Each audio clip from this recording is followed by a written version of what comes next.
Voilà, nous y sommes donc. Mesdames et messieurs, bonsoir et bienvenue pour Questions d'actualité qui porte aujourd'hui, comme vous venez de l'écouter, sur l'accord cadre CEDEAO-CNR2-RE pour un retour à l'ordre constitutionnel au Mali. À ce titre, nous recevons sur ces plateaux des spécialistes du droit et des représentants des forces vives à la conférence de Ouagadougou, étape déterminante de la mise en œuvre de l'accord cadre en question. Il s'agit, parlant de ses représentants, du professeur Abdoulaye Diarra, à ma gauche donc, professeur Abdoulaye Diarra, qui est constitutionnaliste et vice-recteur à l'Université des sciences juridiques et politiques de Bamako. Bien. Merci. Monsieur Diarra, professeur Diarra, bonsoir et bienvenue sur le plateau de l'ORTM. Bonsoir. Alors, nous avons à côté de monsieur Diarra, maître Mamadou Konaté, il est avocat à la Cour. Vous aurez compris que c'est là nos spécialistes du droit. Alors, à ma droite maintenant, nous avons à côté de moi professeur Urukia Sandogo, qui représente ici le mouvement populaire du 22 mars 2012, ça s'entend, MP 22. Madame Sandogo, bonsoir et bienvenue sur le plateau de l'ORTM. Bonsoir. Alors, à côté de Madame Sandogo, professeur Sandogo, j'allais dire, nous avons Amadou Diamoutani. Mamadou Diamoutani, il est le secrétaire général du Haut Conseil islamique. Il représente ici les leaders religieux. Monsieur Diamoutani, bonsoir et bienvenue également sur le plateau de l'ORTM. Et au bout de la table, nous avons Ibrahim Ndiaye, communément appelé IBA, qui représente ici le Front uni pour la sauvegarde de la démocratie et la République, FDR. Monsieur Ndiaye, bonsoir. Bonsoir. Et bienvenue sur le plateau de l'ORTM. Alors, comme je le disais, il s'agit bien entendu de l'accord cadre. Et pour animer ce débat, vous avez Abbas Famouri Traoré et votre serviteur Niaza Koulibaly. Ça, c'est là pour les besoins de la radio nationale. Et c'est le lieu de le préciser que l'émission est en synchronisation avec la radio nationale. Bonsoir donc à nos auditeurs de la radio nationale. Je dois aussi préciser que nous avions également invité le CNR2-RE sur ce plateau qui, pour des raisons juridiques, a estimé qu'il ne pouvait pas parler du document à l'absence du co-signateur, la CEDEAO donc, qu'il en soit ainsi. Ces précisions faites, j'allais ajouter, nous en avons pour 1h30 pour ces échanges.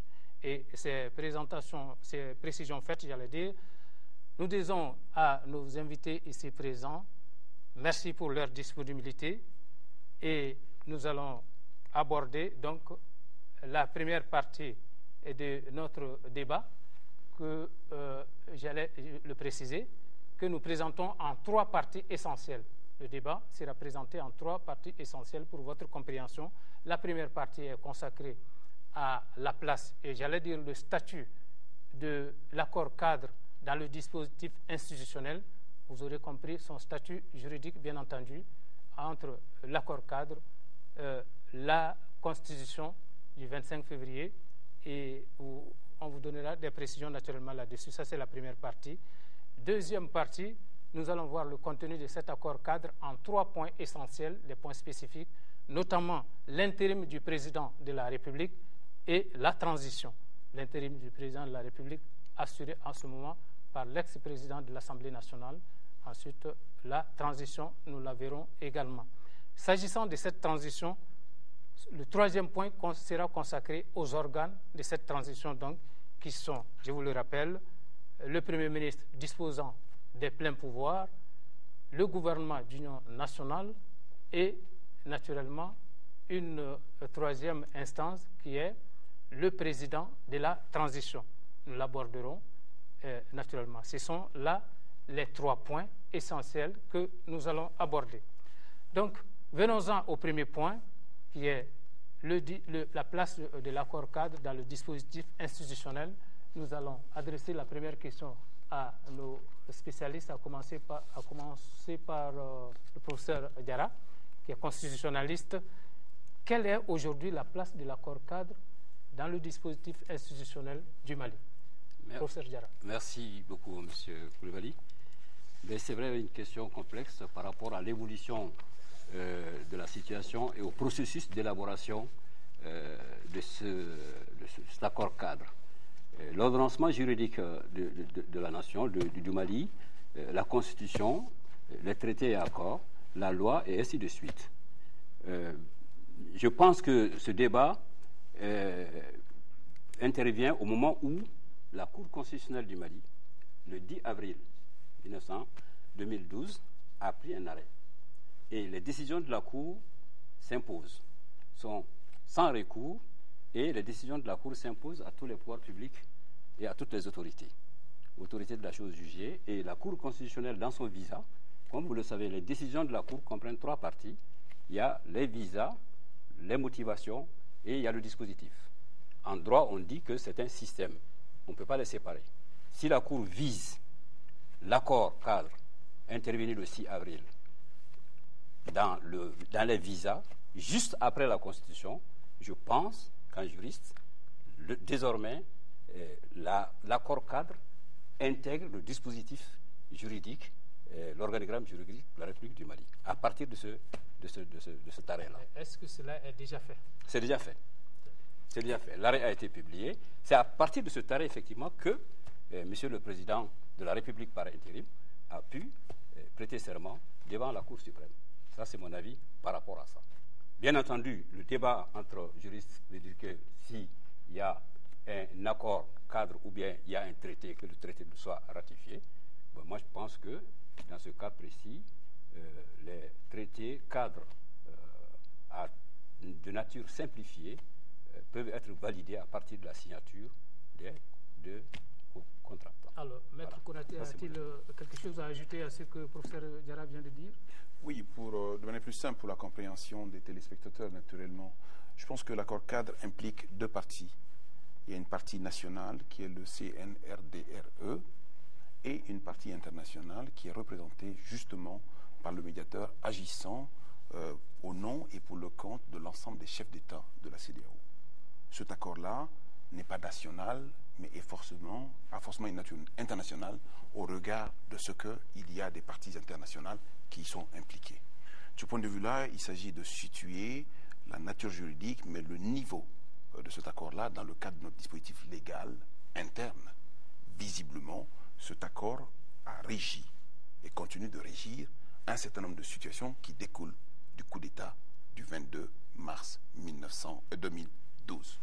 Sur cette base-là, c'est un accord, un engagement international qui lie les parties signataires, mais plus que les parties signataires, qui lie toutes les autres parties qui se trouvent intéressées ou concernées par la question institutionnelle qui nous préoccupe ici.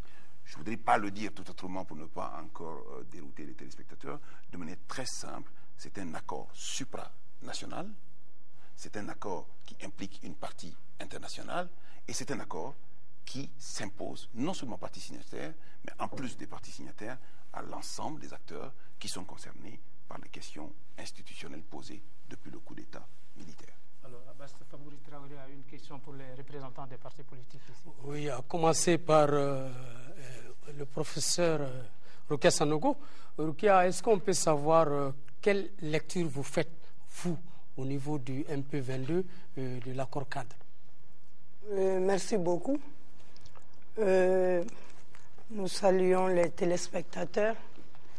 Et par rapport au MP22, ce qu'il faut dire, que cet accord cadre qui est intervenu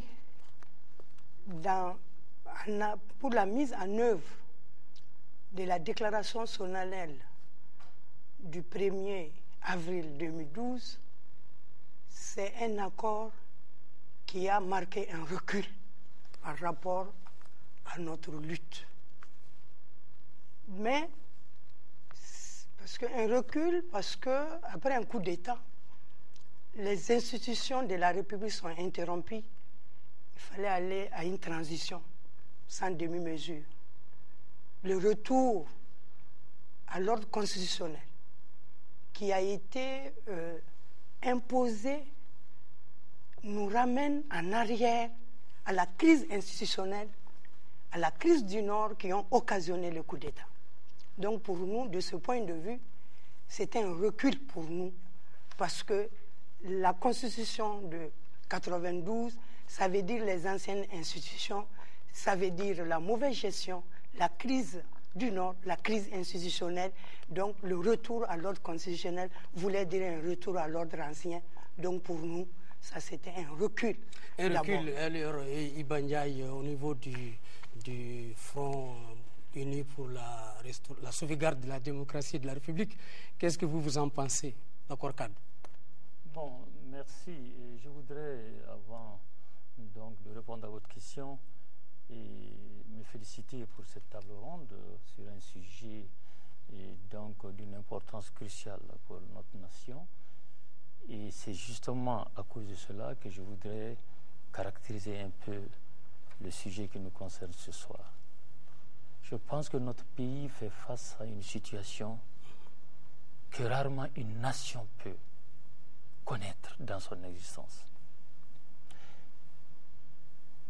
Par les drames cumulés, concomitants que nous avons aujourd'hui face à nous. Un pays comme le Mali qui connaît une double occupation au nord.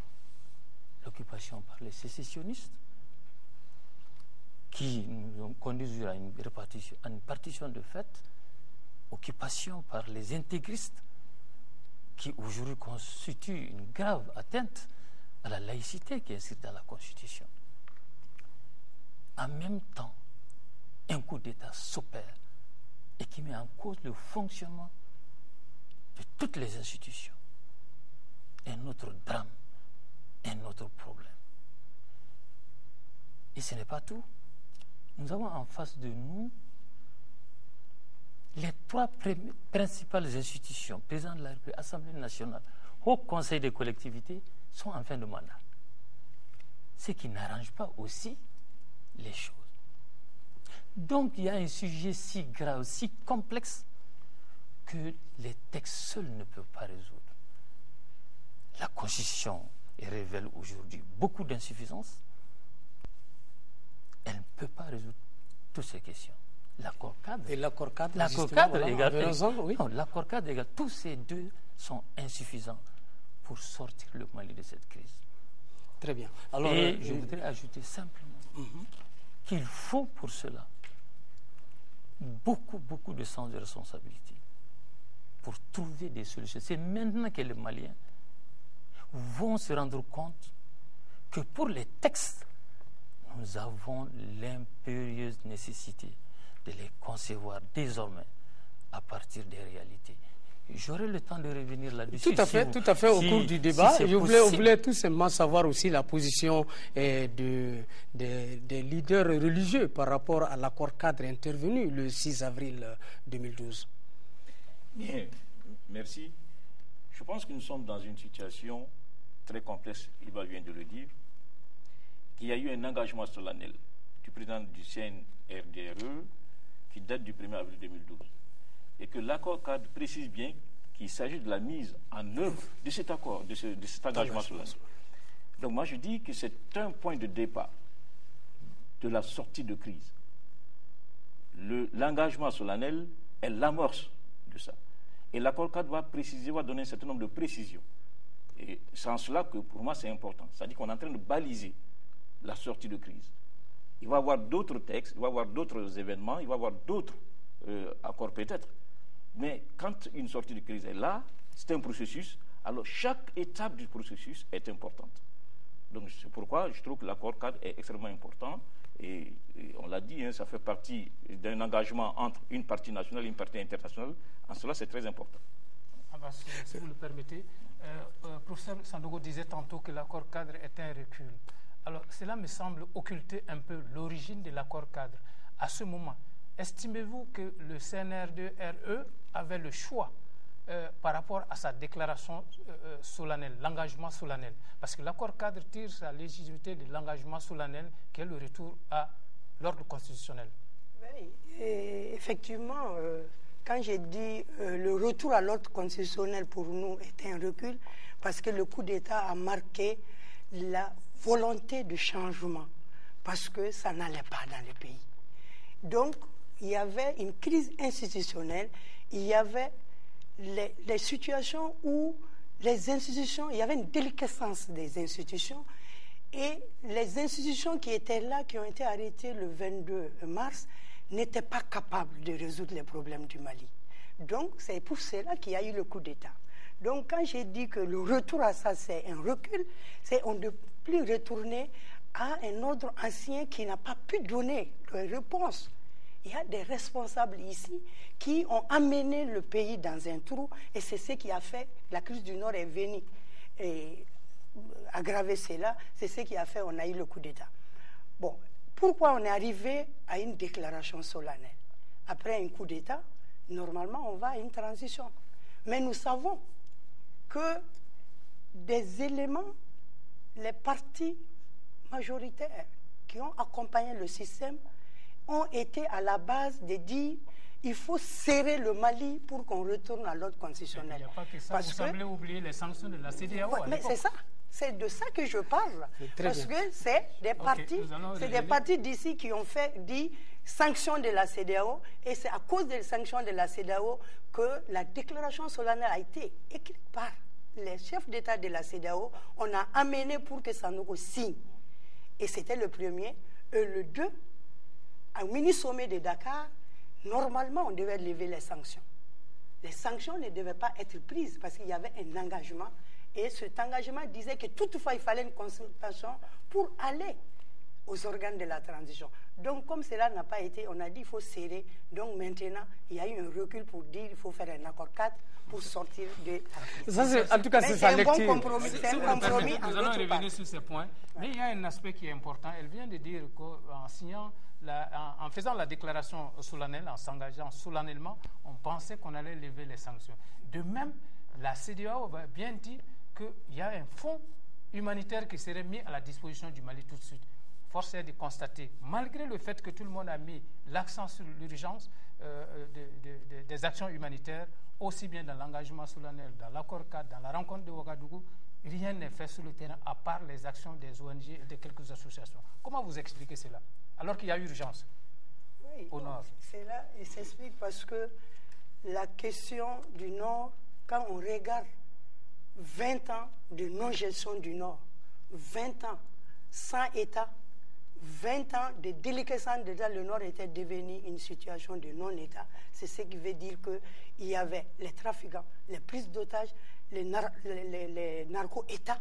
C'est installé au Nord. Donc, à la suite de ça, c'est pas maintenant qu'il y a eu le coup d'État, c'est pas en essayant de dire quand un pays est en guerre, ce n'est pas en ce même moment qu'on va faire des restrictions que la CEDEAO a fait.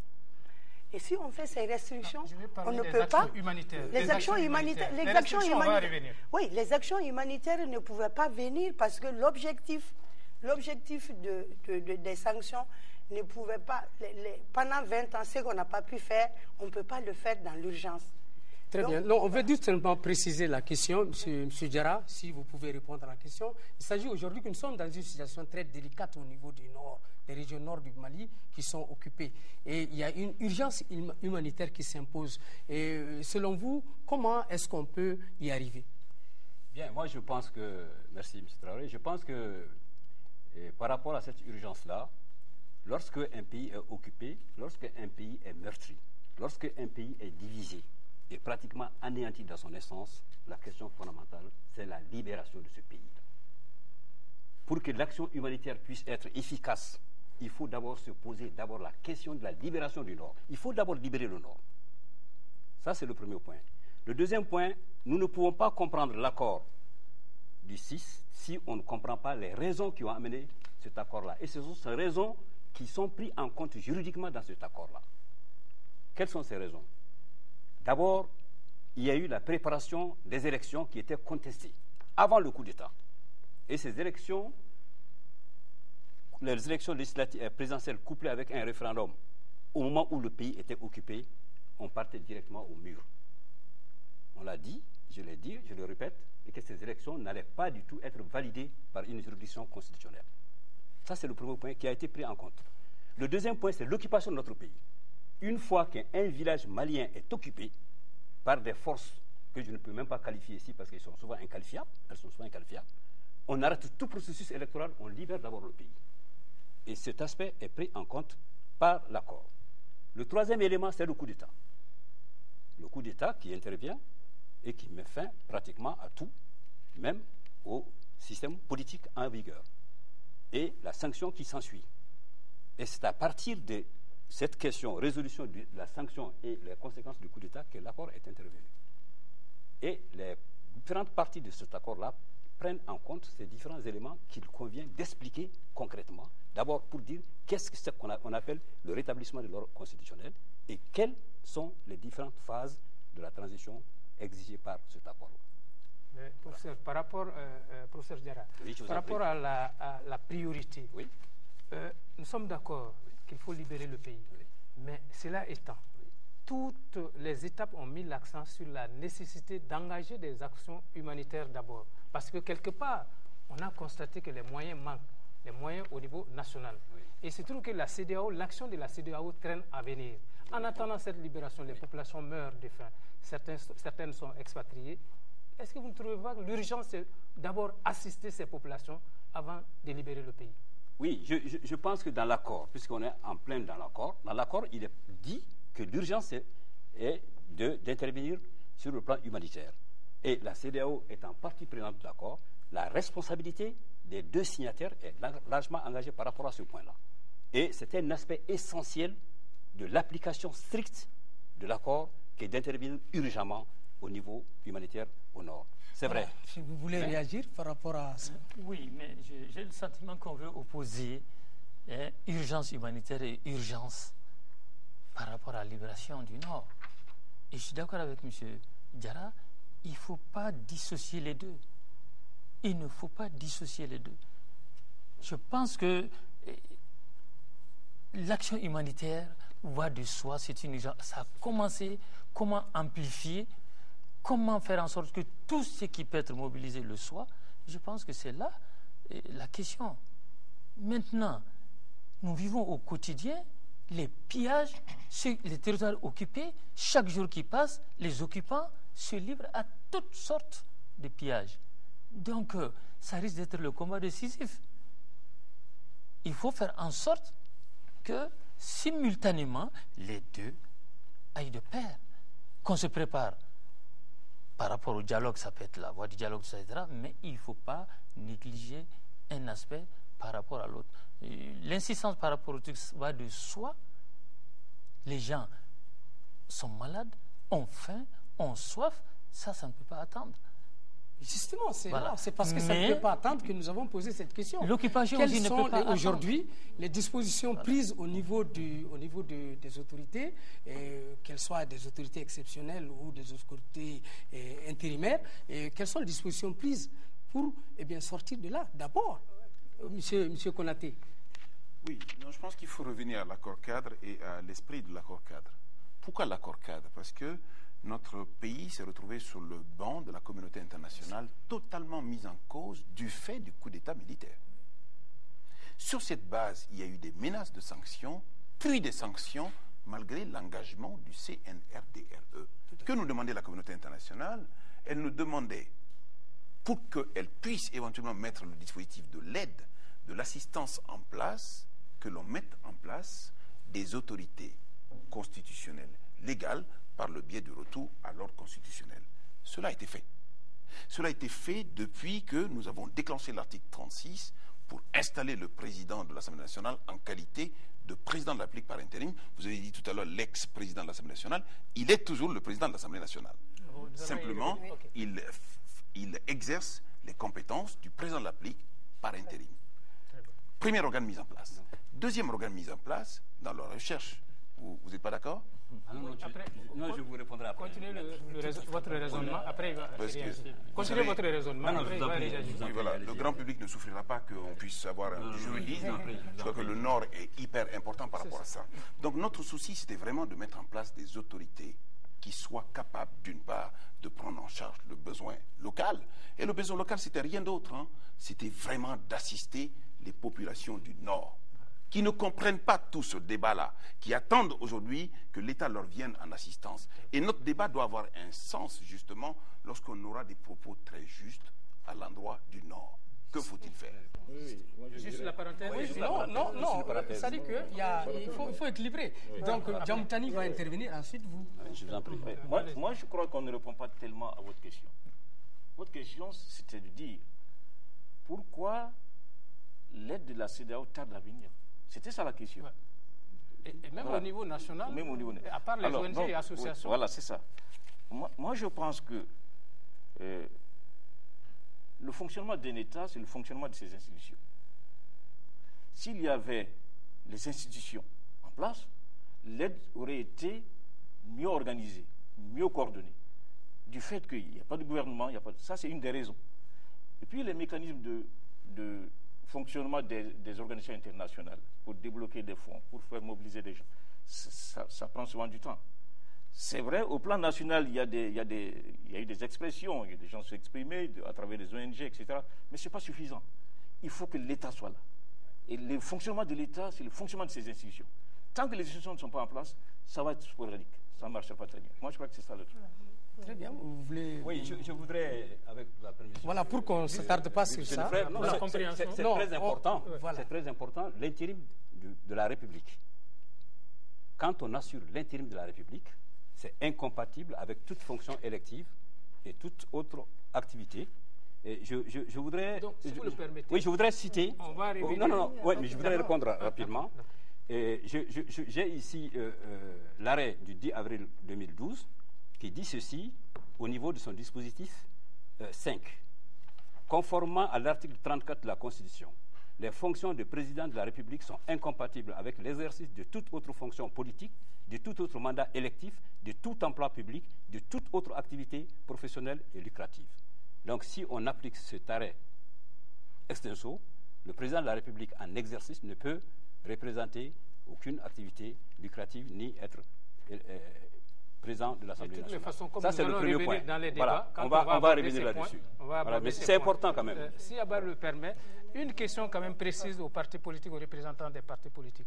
Est-ce que vous ne craignez pas, vu l'urgence qu'on vient de souligner tantôt, est-ce que vous ne craignez pas d'agacer un peu le public par vos marches et meetings alors que rien de concret n'est fait pour ces populations qui attendent? Oui, mais en fait, par rapport à la question du Nord, je crois que avant, la question du Nord a toujours été une priorité pour nous. Et c'est la raison pour laquelle on avait dit que ce n'était pas possible même d'aller aux élections quand un pays est occupé à moitié. Quelle serait la légitimité des élus de cette situation? Et maintenant, quand aujourd'hui, après le coup d'État, on veut utiliser le Nord et que ceux qui nous ont mis le pays à genoux veulent utiliser le Nord comme priorité, sans aller à la résolution de la crise institutionnelle, j'ai dit c'est un problème. Donc aujourd'hui, je crois que ce qui a été dit, c'est d'abord une transition rapide qui mettait en place les institutions. Et ces institutions, comme la déclaration de Ouagadougou a dit, la priorité des priorités, c'est le Nord. Donc c'est la restauration immédiate de l'intégrité territoriale, c'est que la CEDEAO et la communauté internationale créent les conditions d'une aide humanitaire urgente et aider les populations à sortir, créer des fonds. Oui, justement, voilà. Parce que le MP22 propose pour qu'on sorte de là. Oui, nous proposons qu'on aille rapidement au gouvernement et maintenant l'institution va en faire la priorité. Parce que ça a été dit tantôt, il y a beaucoup d'initiatives, mais ce n'est pas des initiatives organisées. Mais je voulais rappeler aussi qu'on a fait des marches, il y a eu des marches pour le Nord, ce n'était pas seulement des marches pour le changement ou autre, mais il y avait aussi les questions du Nord. Nous avons compris votre position par rapport à ça, et maintenant on fait réagir Iba par rapport à l'urgence aujourd'hui, puisque les institutions intérimaires ne sont pas toutes là, et qu'est-ce qu'il faut? Qu'est-ce qu'il faut? Mais les institutions les plus importantes, c'est une question d'heure. Donc je pense que, je l'espère, dans un jour ou deux, on aura ce problème derrière nous. Ce qui est important, parce que vous parlez de démarche de schéma, nous avons été clairs dès le départ. Ces meetings et ces manifestations, c'était d'abord pour l'ordre constitutionnel. Et il ne faut pas dissocier. Il faut un État fort, des institutions qui fonctionnent, ça a été dit tout à l'heure, si vous voulez résoudre le problème du Nord. Ce que nous avons demandé, et pour nous c'était même une complicité qu'il devait y avoir entre Maliens, il fallait tout faire pour éviter les sanctions. Malheureusement, ces sanctions ont été levées, mais le bénéfice n'arrive pas aux populations du Nord qui en ont besoin. L'autre, c'est de permettre à toutes les aides, quelles que soient les formes, que nous puissions bénéficier de ces aides pour pouvoir efficacement faire face aux problèmes du Nord. Nous sommes dans une situation de crise alimentaire, je ne l'ai pas dit, même au Sud. Alors, il faudrait donc très vite que nous puissions lever ces obstacles-là, et c'est ce que nous sommes en train de faire. Il y a déjà des résultats qui sont là. Il faut poursuivre. Très bien. Donc, nous allons parler, Abbas, si vous le permettez, de l'accord cadre, justement, sa mise en œuvre.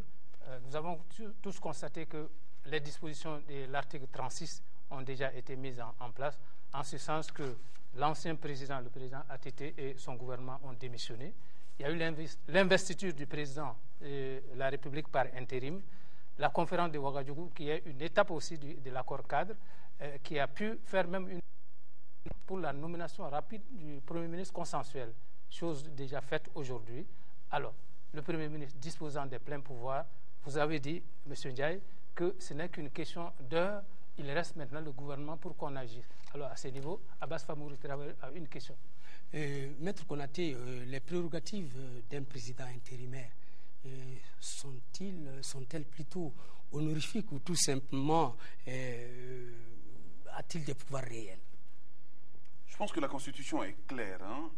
Elle indique que le président de la République par intérim exerce tous les pouvoirs du président de la République, à l'exception d'un certain nombre de pouvoirs qui sont limitativement énumérés dans l'article 36. C'est entre autres le fait de nommer un Premier ministre, le fait de nommer un gouvernement, le fait, par exemple, de demander la dissolution du Parlement.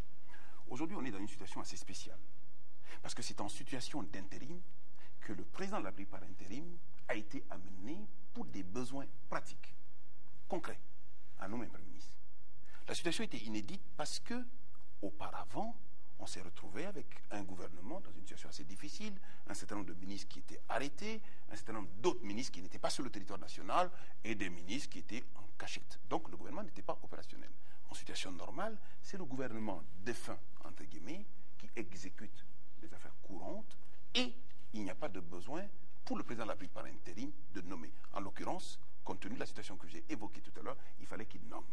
Les accords de Ouagadougou nous ont permis de faire des aménagements. C'est-à-dire, le Premier ministre est proposé, il y a une autorité de désignation qui est la junte militaire, et il y a une autorité de nomination qui est le président par intérim, parce que c'est lui qui détient le pouvoir réglementaire. Un décret a été mis en place. À l'exception de ce pouvoir-là, il y a lieu de réfléchir aujourd'hui sur la situation actuelle de l'intérim. Sommes-nous, oui ou non, encore en intérim, eu égard au fait que le président par intérim a accompli un acte qui n'est pas de ses prérogatives. Deuxièmement, quel est cet acte? L'acte de nomination du Premier ministre. Les signatures. L'acte de nomination du Premier ministre, il a pris un décret. L'article 36 le lui interdit. Pour des questions pratiques, je peux comprendre encore une fois, il ne faut pas s'enferrer dans le juridisme. Mais pour des raisons évidentes, analysons aujourd'hui la situation de l'intérim. L'obligation essentielle qui incombe au président intérimaire, c'est entre autres de contribuer à l'élection du président de la République. Or, au moment où il se mettait en place, on était persuadé, on l'est encore, que l'on ne pouvait pas organiser des élections. Dès lors que cette obligation essentielle n'existe plus, il y a lieu de réfléchir sur l'intérim et sur la suite de l'intérim. Est-ce que c'est l'avis du professeur Abladjara? Oui, bon, moi je pense que le maître a développé un certain nombre de points sur lesquels je voudrais tout de même revenir. Vous savez, nous sommes dans une situation inédite. La CEDEAO a été confrontée par rapport à la situation dans notre pays à une situation inédite. La CEDEAO n'est jamais intervenue dans un pays pour résorber un coup d'État et que ce pays soit occupé par des envahisseurs étrangers. Nous aussi, dans notre histoire politique, depuis 1960 jusqu'à nos jours, On n'a jamais connu un coup d'État lorsque le Mali est occupé. Donc, c'est vrai, il y a eu le fait que le président, par intérim, a nommé, effectivement, a essayé de nommer le Premier ministre. Moi, je ne pense pas que ça puisse juridiquement entacher le caractère juridique du statut du président de la République par intérim. Et que ça puisse oblitérer également les articles qu'il ne peut pas mettre en œuvre. Encore moins agir sur le sens de l'intérim. D'ailleurs, à ce niveau, certains ont relevé qu'ils ne devaient même pas prêter serment. Non, si, bon, ils devaient prêter serment parce que, bon, il y a eu un acte de la Cour constitutionnelle. Je voudrais poursuivre un tout petit peu. C'est pour dire tout simplement que ce n'est pas parce qu'il a nommé le Premier ministre dans un contexte politique excessivement inédit que les dispositions concernant l'intérim ne peuvent pas être appliquées. Ces dispositions sont rappelées, et je veux insister beaucoup là-dessus, l'arrêt de la Cour constitutionnelle. Nous sommes dans un état du droit. La Cour a rappelé la manière dont l'article 36 doit être appliqué pour que l'intérim soit conforme à la Constitution de 1992. Et dans ces dispositifs, aussi bien que dans ces motifs, la Cour a parfaitement expliqué. Donc, moi, je pense qu'avec l'arrêt de la Cour, ce débat juridique est clos. Est-ce que c'est l'avis de Djamoutani? Oui. Non, j'ajoute, parce que c'est important que les gens comprennent. Bon, il faut aller vers la précision. Ce débat juridique est clos dans la mesure où la décision de la Cour s'impose à tous et sans recours. Très bien. Djamoutani? Oui, moi, ça me rappelle un peu le débat que nous avons eu à Ouagadougou. Et lorsqu'il s'était agi de la nomination du Premier ministre, j'avoue qu'il y a eu un grand débat, le maître peut témoigner de cela. Oui. Comme il a dit, nous sommes dans une situation exceptionnelle. Donc, de ce fait, il faut que le Malien fasse preuve d'ouverture d'esprit, de génie, pour pouvoir résoudre certaines questions. Alors, on a réfléchi, on a coupé la poire en deux. On a dit ceci. 1. Le Premier ministre va être désigné par le CNRDRE. 2. L'acte de nomination va être signé par le président de la République par intérim. Et je crois que cela a été accepté par cela a toutes été les parties accepté, je pense que la page est tournée. Très bien. Oui, Ibn Ndiaye. Vous savez, j'avais au début parlé d'une chose et j'interpelle là nos juristes. Le problème de fond, c'est que nous avons des textes qui nous régissent, qui ne partent pas de nos réalités spécifiques. Je m'excuse, cette constitution, je pense que c'est une copie de la constitution française. Et je ne dis pas ça pour simplement provoquer, c'est que dans ces pays-là, les formes d'empêchement habituelles, c'est grave maladie ou mort. Il n'y a presque plus de coups d'État. Il y a très peu de guerres de séparation. Des problèmes liés aux frontières, il y en a très peu. Nous, en faisant notre constitution, on devrait intégrer ces réalités pour que le sens d'empêchement puisse couvrir plus large. Nous voilà en plein dans une situation où la Constitution ne permet pas de sortir. C'est pourquoi je vous ai dit que pour nous, l'approche, c'est de s'éloigner le moins possible de la Constitution et de l'accord cadre, de voir chaque fois que ces textes-là ne permettent pas de résoudre un problème, de mettre les gens d'accord. L'accord cadre, comme ce qu'il vient de dire M. Konaté, la désignation donc, par le président par intérim, qui est contraire à la Constitution, les gens sont mis d'accord parce que si on ne le fait pas, on est dans un blocage, on ne sort pas de la crise. Et c'est avec cet esprit, je voudrais qu'on mène ce débat-là. On est dans la Constitution, mais on n'est pas dans la Constitution en même temps. C'est pourquoi j'ai dit il faut le sens de responsabilité. Malheureusement, dans l'opinion, ce n'est pas ce que nous voyons des partis politiques. Les partis politiques, vous êtes aujourd'hui là où les gens vous attendent. Pardon, monsieur Ndiaye. Cette notion d'empêchement devrait avoir un sens plus large que dans les constitutions européennes. Parce que nous avons des problèmes. Les coups d'État, c'est des problèmes courants. Très bien. Décisions. Très bien. Moi, je voulais tout simplement vous interpeller, vous aussi. Vous interpellez, vous, les constitutionnalistes. Nous interpellons les politiques. Parce que c'est les frères siamois du pays. Les politiques et les spécialistes du droit. Mais ce qui est aujourd'hui, ce que l'opinion pense de vous autres partis politiques, c'est qu'au lieu de faire l'union sacrée, vous êtes divisé en MP2, en FSR quoi, et en FRDE.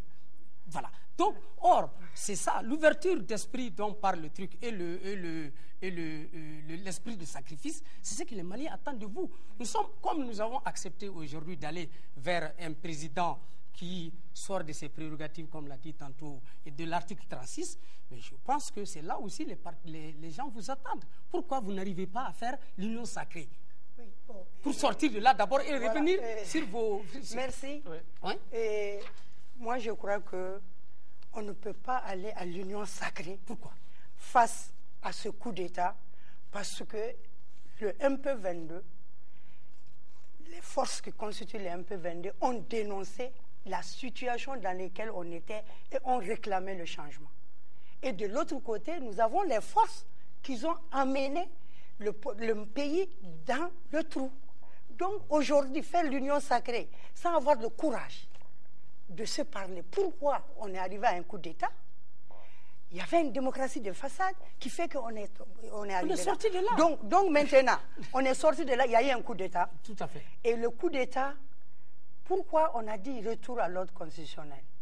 C'est ces mêmes partis politiques qui accompagnaient l'ex-président de la République, Amadou Toumani Touré, qui, n'ayant plus la possibilité d'imposer leur position au niveau national, ont fait recours au niveau international, donc la CEDEAO. Si vous avez vu la genèse, on a eu retour. Attendez, on a eu retour à l'ordre constitutionnel. Oui, je vais vous y avez répondu. Le retour à l'ordre constitutionnel. Non, je dois finir quand même. Non, je veux qu'on avance. Le retour à l'ordre constitutionnel, tout le monde sait que c'est une mise en scène. Et l'accord cadre le dit clairement qu'on retourne à l'ordre constitutionnel, c'était pour nous enlever des mains de la CEDEAO. On dit toutefois en article 5, vu la situation exceptionnelle, c'était une transition qui allait mettre rapidement sur place les institutions, même pour... La question précise de Abbas Famouri est que, vu l'urgence, surtout vous l'avez évoqué du Nord, le pays est divisé en deux. Malgré vos divergences, elles doivent être placées au second plan par rapport à cette... C'est ce que je suis en train de vous dire. La transition rapide, c'est ce qui a... À Ouagadougou, vous vous êtes mis d'accord sur un minimum. Très bien. La transition rapide était une voie. Pardon, madame. Pourquoi aujourd'hui, pourquoi vous, en tant que, comme elle qualifie déjà, en tant que, ayant géré le pays, vous aussi, pourquoi vous n'arriviez pas à faire, au niveau du front politique, vous n'allez pas faire un front uni, une union sacrée? Pourquoi?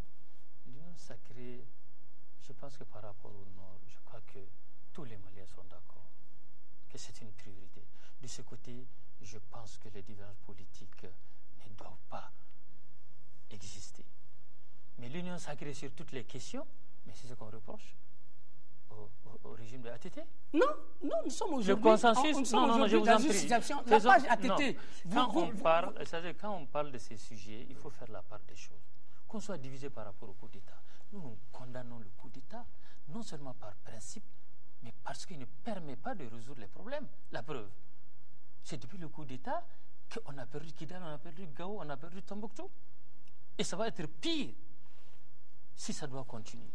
Quelle que soit la volonté, et nous savons d'où est parti ce coup. Vous accepterez que ça soit pire? Je vous en prie. Non, je vous en prie. C'est très grave. Non, mais c'est vous qui l'avez dit, pas moi. Non, j'ai dit ça pourrait être pire si on reste... S'il n'y a pas d'union sacrée. Non, si on reste dans cette situation de blocage où les institutions ne fonctionnent pas. Quand on est démocrate, on se bat pour convaincre l'opinion. Le sujet risque de nous amener loin. Très bien.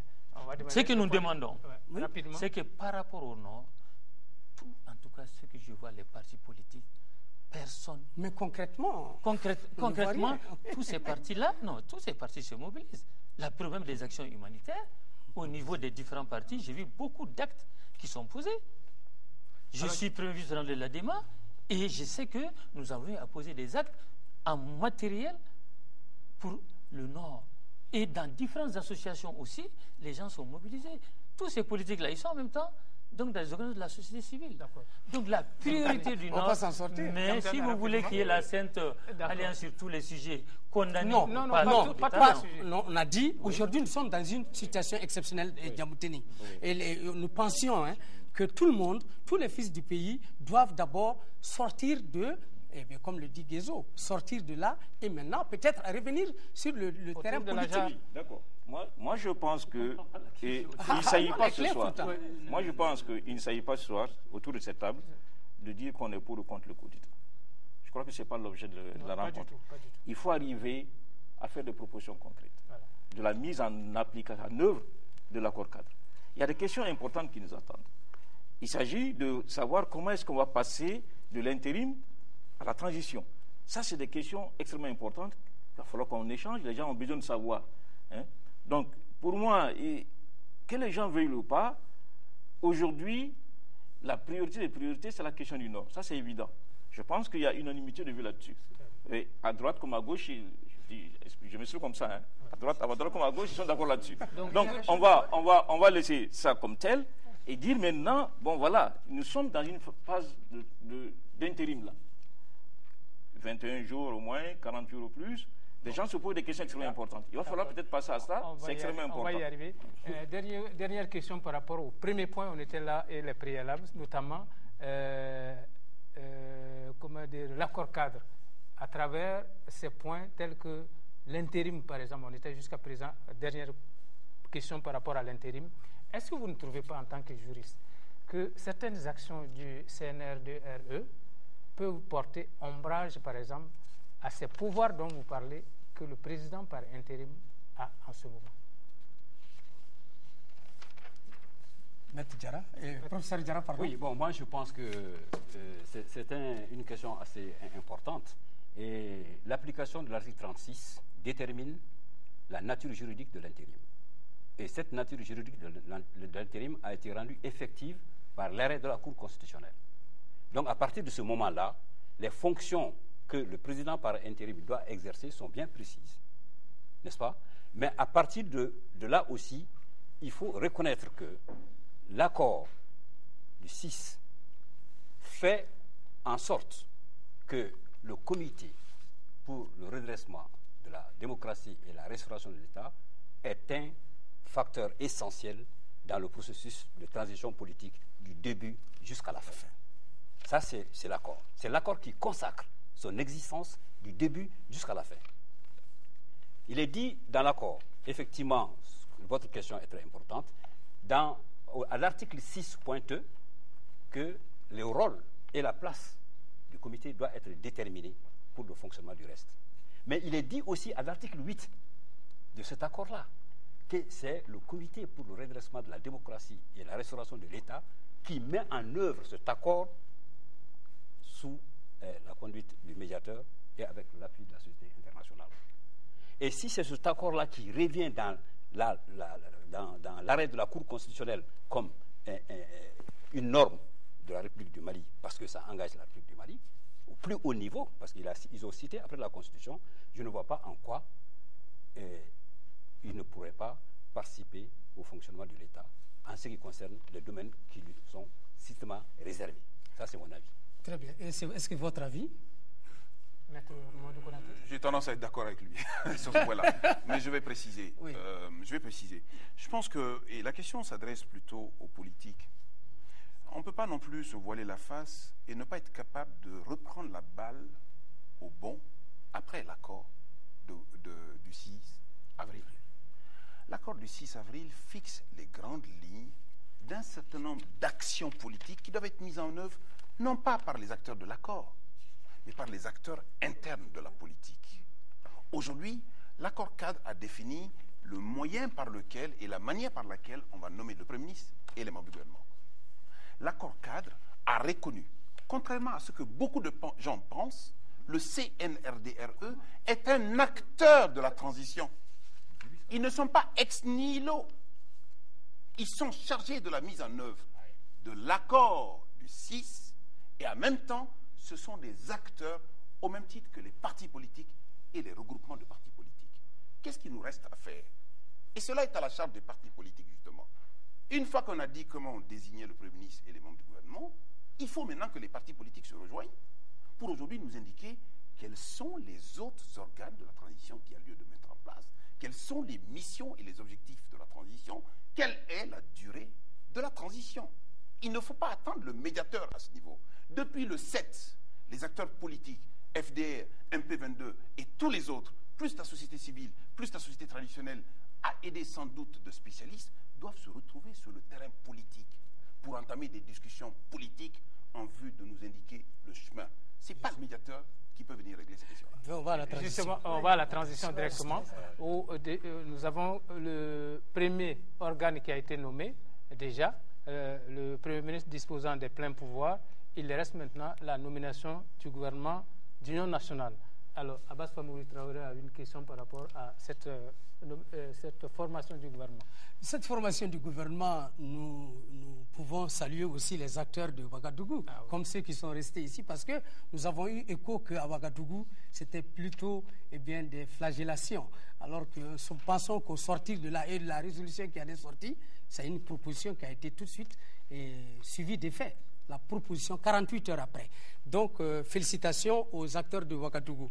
Mais quelle est selon vous l'expression plein pouvoir? Parce que c'est ce qu'on a donné au Premier ministre qui vient d'être désigné. Plein pouvoir. Qu'est-ce que vous mettiez là-dedans? Je vais mettre des choses très précises là-dedans. Lesquelles? On pourrait peut-être me contester, mais je prends au moins le risque de dire des choses très précises. Quand vous voyez l'accord de Ouagadougou, les choses sont structurées autour du Premier ministre, qui est le chef du gouvernement, mais en même temps le chef de la transition. Quand on dit qu'il est doté de plein pouvoir, au moins par analogie, on peut dire ce que c'est que les pleins pouvoirs. Le Premier ministre, en l'occurrence, avec les pleins pouvoirs, a la charge de déterminer la politique de la nation et la conduire. Ça veut dire qu'aujourd'hui, il n'y a pas d'interférence sur les actions du gouvernement d'union nationale qui intervient dans un contexte spécifique. On n'est pas dans une situation normale où un gouvernement vient faire une déclaration de politique générale devant un parlement, où un gouvernement va demander engager sa responsabilité sur les actes, où un gouvernement va souffrir du retard du vote d'un certain nombre de choses. Nous sommes en situation exceptionnelle et urgente. Par exemple, les actions à prendre au nord aujourd'hui ne peuvent pas souffrir du combat ou du débat politique au Parlement. Ce sont des actions urgentes sur lesquelles aujourd'hui le gouvernement est engagé. C'est ça les pleins pouvoirs. Les pleins pouvoirs, c'est aucune interférence avec aucun autre pouvoir pour annihiler la poursuite des objectifs vu de la loi, transition. au vu de la légalité, quels seraient ces rapports avec le président par intérim? C'est à définir. Aujourd'hui, la question du président par intérim va s'arrêter dans le temps. Ce n'est pas indéfini. Oui, mais avant la fin des 40 jours. Avant la fin des 40 jours, je pense qu'en bonne intelligence, tout est discutable au plan politique. Tout ce qui n'est pas prévu, comme l'a rappelé mon oncle, et je le salue à ce niveau-là, pour dire simplement que tout ce qui n'est pas prévu par les textes peut être discuté par les hommes et trouver des solutions intelligentes. Je ne vois pas pourquoi nos politiques ne se mettent pas à l'œuvre. C'est ça. Pourquoi, Iba, pourquoi vous ne vous mettiez pas à l'œuvre? Votre tour viendra, professeur. Et pourquoi vous ne mettiez pas à l'œuvre, comme le dit tout de suite votre cher neveu?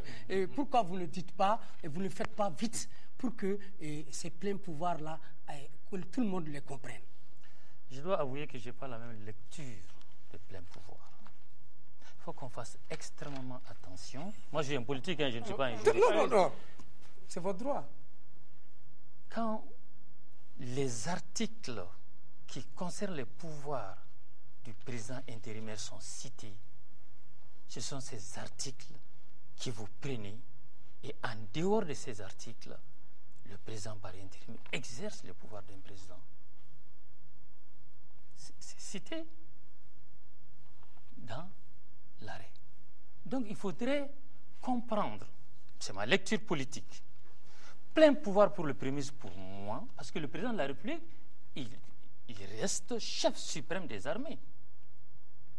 Cet article, cet article n'est pas cité. Il faudrait donc qu'on fasse le débat et qu'on se comprenne. Je crois que le président du CNRD lui-même l'a rappelé d'ailleurs. Il demeure chef suprême des armées. Et les articles sont là, c'est précis. Prenez ces articles-là, enlevez-les, et tout le reste, le président garde des trucs extrêmement importants. Plein pouvoir, alors que vous maintenez une assemblée. Mais il va être une coquille vide. Mais je pense qu'on en viendra. Personne n'a dit. Je Je continue là. Personne ne dit que les pouvoirs de l'Assemblée aussi doivent être revus à la baisse. L'Assemblée continue à jouer son rôle d'Assemblée nationale. Donc, plein pouvoir, mon explication par rapport à cela. Dès lors que dans une situation d'intérim, le président, par intérim, n'a pas tous les pouvoirs, il ne faudrait pas qu'on croie que le Premier ministre aussi n'exercera pas ses pouvoirs entièrement. Je pense que c'est ma lecture politique. Et les pleins pouvoirs, parce qu'il faut qu'on me dise alors point par point quels sont les pleins pouvoirs. Et là, le débat va être intéressant et productif. Voilà. Les participants, IBA n'a pas été à Ouagadougou. Non, moi, donc maintenant, je pense que c'est votre devoir de restitution, justement. C'est cette tribune-là qu'on vous offre ici. Moi, je voudrais expliquer ceci. Oui, les pleins Avant Ouaga, il y avait déjà l'accord cadre. Mais il y a un consensus à la mise en œuvre. Voilà. Je vais arriver. Oui. Moi, je pense que d'abord, vous avez dit tout à l'heure que l'intérim, c'est dans le temps. Ça va finir un jour. Ouais. Bien. L'accord cadre ne parle pas du président de la transition. Tout à fait. C'est une des insuffisances, entre guillemets. C'est en tout cas un point sur lequel l'accord cadre est muet. C'est à Ouagadougou qu'on a fait allusion pour la première fois au président de la transition. Mais seulement, qu'est-ce qu'on a dit? On a dit que cette question va être réglée conformément à l'accord cadre. Or, l'accord cadre est mieux sur la question du président de la transition. Puisque l'accord cadre prévoit sur des questions spécifiques une concertation avec toutes les parties prenantes. C'est prévu, toutes les parties prenantes. J'arrive. Oui. J'arrive. Parlons des pleins pouvoirs. Oui. Parlons des pleins pouvoirs. Moi, je ne sais pas définir les pleins pouvoirs, je ne suis pas un juriste. Oui, je mais veux comprendre. vous avez été à Ouagadougou. Oui, Vous avez été à Ouagadougou. Oui, j'ai été à Ouagadougou. Il y a eu un contenu. Oui, j'explique, c'est ce que je suis en train d'expliquer. Voilà. Alors, je dis que à Ouagadougou, on a posé le problème du président de la transition. D'accord? Il y a eu un débat là-dessus, mais on a dit que cette question va être réglée par l'accord cadre. Ça veut dire quoi? Ça veut dire que, est-ce que l'accord cadre, oui ou non, a défini les fonctions, a parlé du président de transition? Non, on n'a pas défini les fonctions. Peut-être qu'il va falloir, comme l'a dit Maître, que les gens se mettent d'accord, que les gens s'asseyent, qu'ils discutent pour déterminer, en réalité, c'est là d'autant que, je le rappelle encore, c'est prévu dans l'accord cadre, et je crois que Ouagadougou fait référence des cadres de concertation avec toutes les parties prenantes. Oui, c'est ce que j'ai dit. Je dis, ce cadre de concertation, il va falloir qu'on l'active. D'ailleurs, ça fait partie des organes à mettre en place. Voilà. Un cadre de concertation des forces vives. Ça a été écrit noir sur blanc à Ouagadougou. Voilà. Donc, c'est ça qu'il va falloir activer pour se mettre d'accord, pour savoir qui joue quel rôle pendant la transition. Madame, vous les pleins pouvoirs, c'est quoi chez vous? La question, le plein pouvoir, c'est dans l'accord cadre. À Ouagadougou, on n'a pas parlé du plein pouvoir.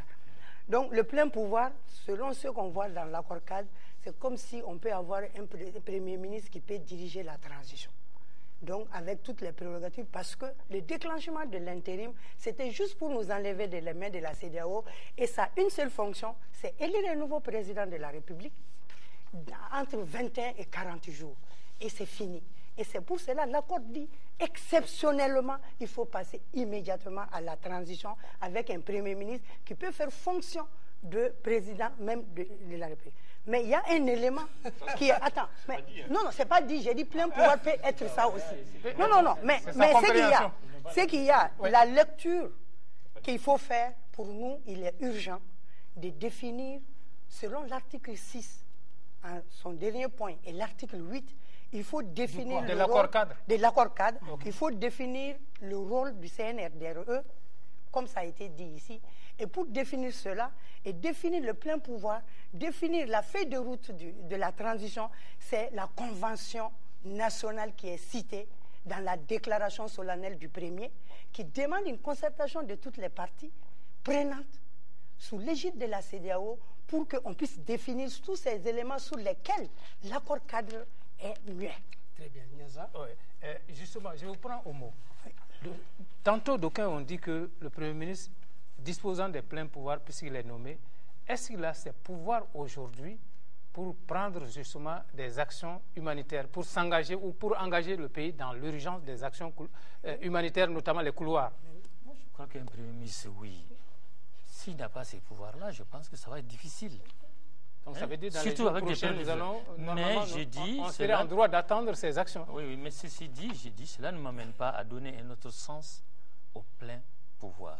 Et le problème crucial que nous avons et que nous devons résoudre au Nord ne doit pas souffrir de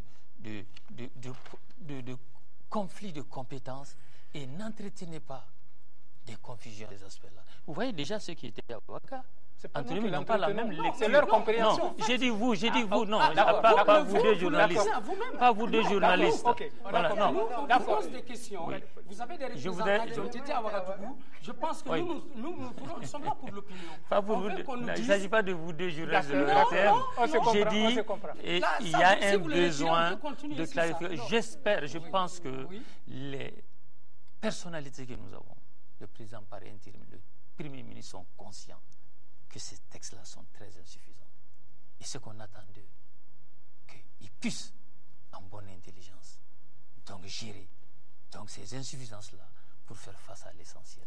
Je pense que c'est ça le plus important. Et on ne va pas nous enliser dans des trucs, des débats sur les virgules, sur les textes, mais il faut faire confiance à ces deux personnes qui sont là aujourd'hui. Nous saluons déjà cette disposition. Moi, je voudrais être beaucoup plus pratique, et dans le sens même du droit.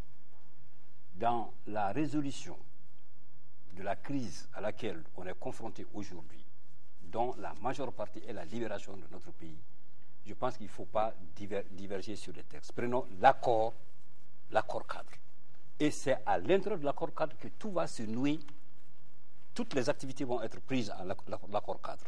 Donc, il faut absolument se focaliser sur l'accord cadre parce que c'est la CEDEAO et le Comité pour le redressement de la démocratie et la restauration de l'État qui l'ont signé. Et que ça les engage. Deuxièmement, en ce qui concerne le plein pouvoir, c'est très simple en droit. Lorsque nous terminons, lorsque nous terminons les 40 jours, nous rentrons dans la période de transition où les mécanismes prévus par la Troisième République ne peuvent pas être mis en œuvre. Je ne dis pas que la Constitution existe. On n'écrira plus une nouvelle Constitution. C'est la Troisième République qui va continuer. Mais les mécanismes de la Troisième République en période normale ne peuvent pas être mis en cause. Le Premier ministre ne peut pas être démis de ses fonctions. 2, le gouvernement peut être contrôlé par l'Assemblée nationale, mais le gouvernement ne peut pas être dissous par l'Assemblée nationale. C'est-à-dire que la censure n'est pas possible. Le fait majoritaire disparaît totalement. Si le fait majoritaire disparaît, nous sommes dans une période de transition. Nous ne sommes ni dans un régime présidentiel, ni dans un régime parlementaire, ni dans un régime présidentiel ni semi-parlementaire. Nous sommes dans un régime de transition. Très bien. Voilà. Donc, le plein pouvoir, c'est que le gouvernement va conduire la politique de la nation pendant toute la durée de la transition sans être inquiété, ni d'être dissous, ni d'être censuré par l'Assemblée nationale. Très bien. Voilà qui est clair. Nous allons aller à la prochaine étape. Monsieur Ndiaye, vous aurez le temps de réagir, qui est le gouvernement. L'autre organe de la transition, le gouvernement d'union nationale. Alors, Abbas Famoury Traoré a une question par rapport à ça. Oui, il est attendu que le gouvernement soit de taille réduite. On appellerait à taille serrée. Donc, 1 plus 17. C'est ce que nous entendons dans la rue. Peut-être que vous pouvez certainement le confirmer. Mais c'est important de savoir si au niveau de la SADI ou du MP22, vous êtes disposé à aller dans le gouvernement d'union nationale. Oui, bon. Merci. Bon. Aujourd'hui, c'est par vous. Oui, aujourd'hui, par rapport à la gestion de la transition, le MP22 est prêt à prendre part. Parce qu'il se trouve que c'est la position du MP22 qui est la majorité aujourd'hui. Cette majorité, c'est le changement. Donc, de ce point de vue, on ne peut pas vouloir les choses de son contraire. Donc, face au changement, on est prêt à prendre part. On est prêt à prendre part à la gestion, au nouveau gouvernement et à gérer la transition. Très bien. Et Iba, vous, au niveau dans une interview récente qu'on a vue dans la presse, vous serez partant, mais pas tout de suite, mais à condition que. Est-ce qu'aujourd'hui, on peut savoir si ces conditions sont levées? Ce que nous avions dit, nous avions beaucoup de cadres de personnalités qui étaient arrêtés et que dans une telle ambiance, il n'est pas question pour nous de discuter, mais une question de gouvernement. Ça, c'est derrière nous. Mais ces accords qui sont là, nous les avons tous approuvés et il s'agira de voir À le moment où je vous parle, je n'ai aucune information, et sur la taille, et sur des concertations. Donc, je ne m'aventure pas sur ce sujet. Mais sur le principe que tout le monde soit disponible pour donner ce qu'il peut donner pour la réussite de cette transition, c'est une obligation. C'est une obligation, et je pense qu'il faut faire confiance aux responsables qui ont en charge ces questions-là et les juger au résultat. C'est ça le plus important pour moi. Cet organe n'est pas là encore matériellement ou physiquement, les ministres n'étant pas encore nommés, mais nous allons faire des projections. Alors, en dehors des couloirs humanitaires comme urgence, avez-vous d'autres urgences à prescrire ou à relever pour ces gouvernements à venir? Vous savez, il y a tellement de choses à dire sur ces situations. Les urgences, vous les connaissez. Moi, je ne pense pas que pour un gouvernement de transition, les maux que connaissent notre société, la corruption, la crise de l'école, la crise de l'emploi, ça, ce n'est pas des missions qui reviennent à un gouvernement de transition. Ils peuvent faire ce qu'ils peuvent faire, mais ce n'est pas à eux. Contrairement donc à ma soeur, nous ne sommes pas dans cette logique-là. Et le coup d'État n'est pas venu justement à cause de cela. Le coup d'État est venu face à une situation dramatique qu'on vivait. Il y a une réaction, mais plus que dramatique, Justement, bon, mais qui était là et qui explique donc la réaction de ces jeunes militaires. Mais nous disons qu'un coup d'État ne doit jamais être une solution pour des problèmes, des difficultés que tout régime peut connaître. Et notre combat, c'est pour tous les régimes à venir. Ce n'est pas pour le régime d'un homme, le régime ATT ou ceci, cela. C'est pour notre démocratie. Et chaque régime aura ses difficultés. Et ceux qui ont pris le pouvoir aujourd'hui, qu'est-ce que vous avez pour pouvoir croire qu'eux, ils peuvent résoudre ces problèmes plus que les autres? Ils ne sont pas venus pour ça eux-mêmes. Ne leur donnez pas d'autres missions. Ne leur donnez pas d'autres missions. Oui.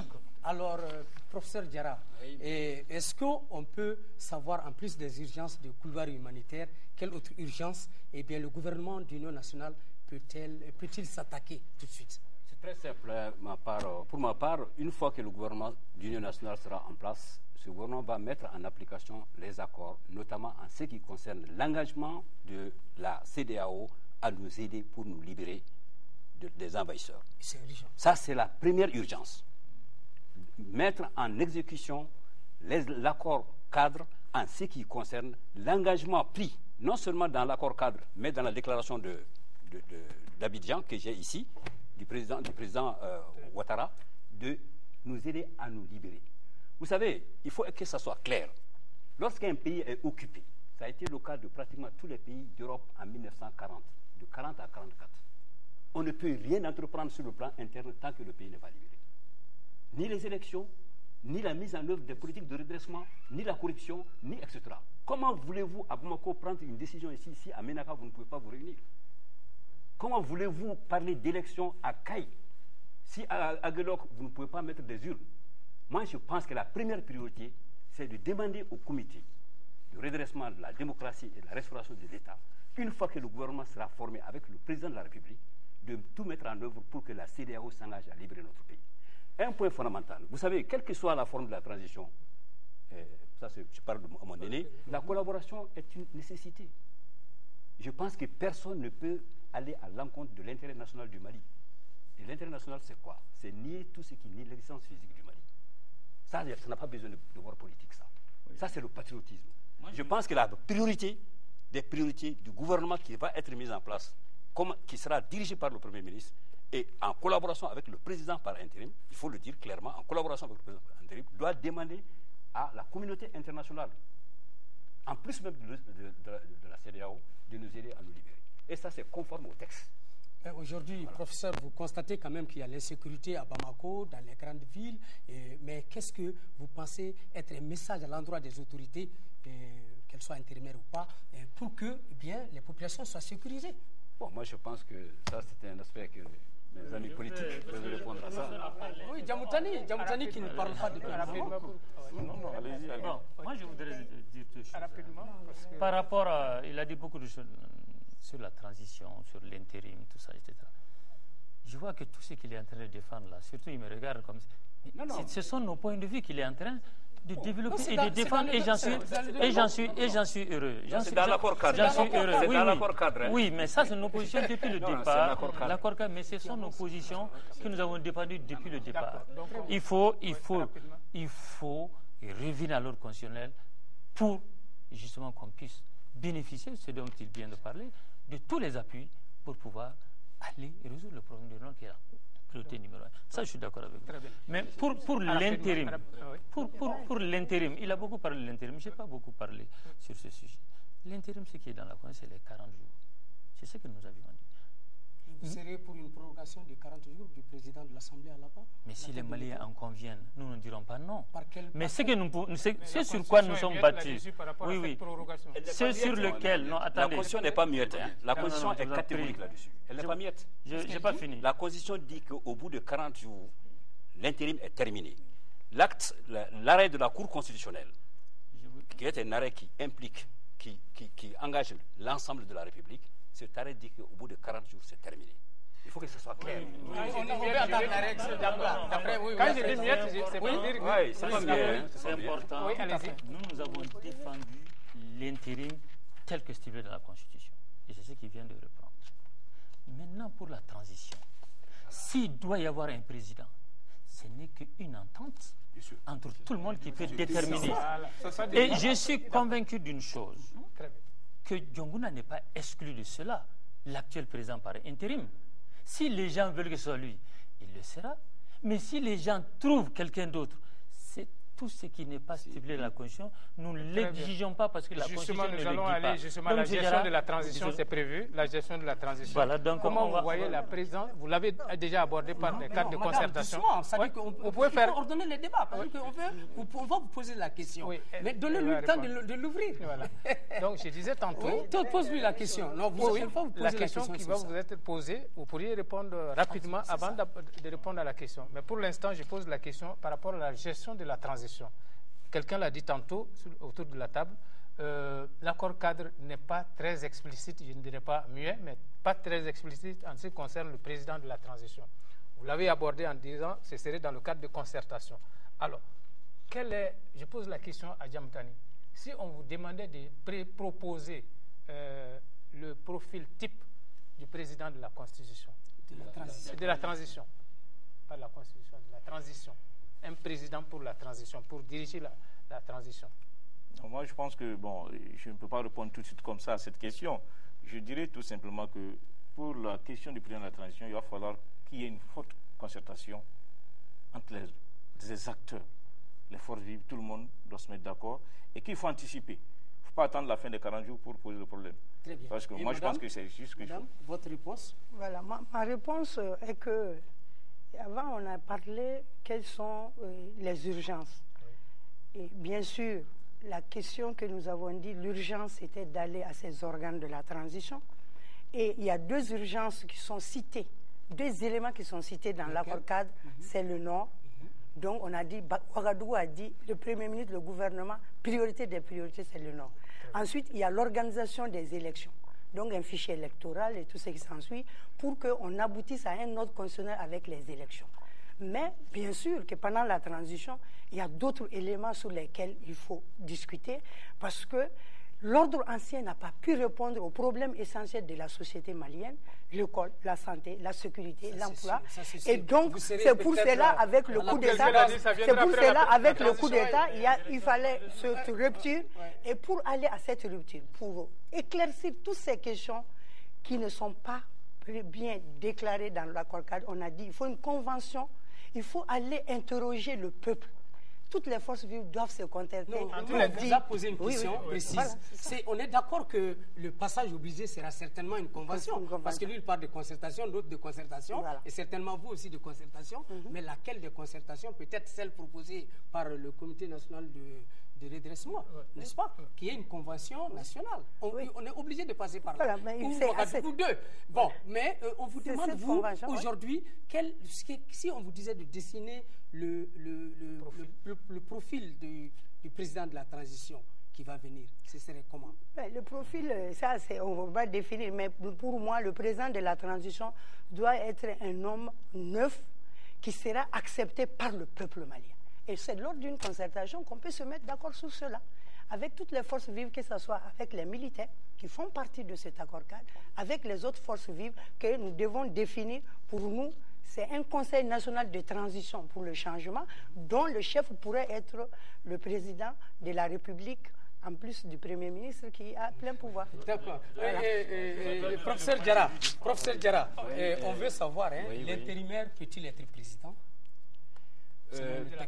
L'intérimaire une fois que l'intérim est terminé, conformément à l'arrêt de la Cour constitutionnelle, le président de la République par intérim devient un citoyen libre comme tout le monde. Ne retourne pas à son poste de président de l'Assemblée? Bon, moi je ne sais pas. En tout cas, moi je dis qu'une fois qu'il termine l'intérim, il peut, s'il veut être candidat aux élections, il peut le faire. Il recouvre toutes ses libertés. Il est un citoyen comme les autres. Voilà. S'il intègre l'Assemblée nationale et que l'Assemblée nationale pense qu'après l'intérim, il peut reprendre ses fonctions, moi je ne vois pas d'inconvénient. L'autre est en train de rire. Certainement, il n'a pas le même avis que vous. Non, en tout cas, ça c'est les textes. En tout cas, moi, ce que je peux dire, une fois l'intérim terminé, il est libre. Voilà. Oui. Il y a une question et une sous-question. Oui. La question c'est, est-ce que le président de la République actuelle par intérim peut-il être président de la transition? La sous-question, c'est que la présidence de la transition, n'ayant pas été prévue par l'accord cadre du 6, a été évoquée dans le cadre de la déclaration de Ouagadougou. Incontestablement, on s'est rendu compte des limites de l'accord cadre et du besoin de doter le pouvoir exécutif d'une tête qui fasse office de chef de l'État. C'est que si on applique l'accord cadre, on aura un Premier ministre, donc un seul élément de l'exécutif, sans l'autre élément qui est d'avoir quelqu'un qui va faire office, non pas de président de la République, parce qu'il est élu, de chef de l'État.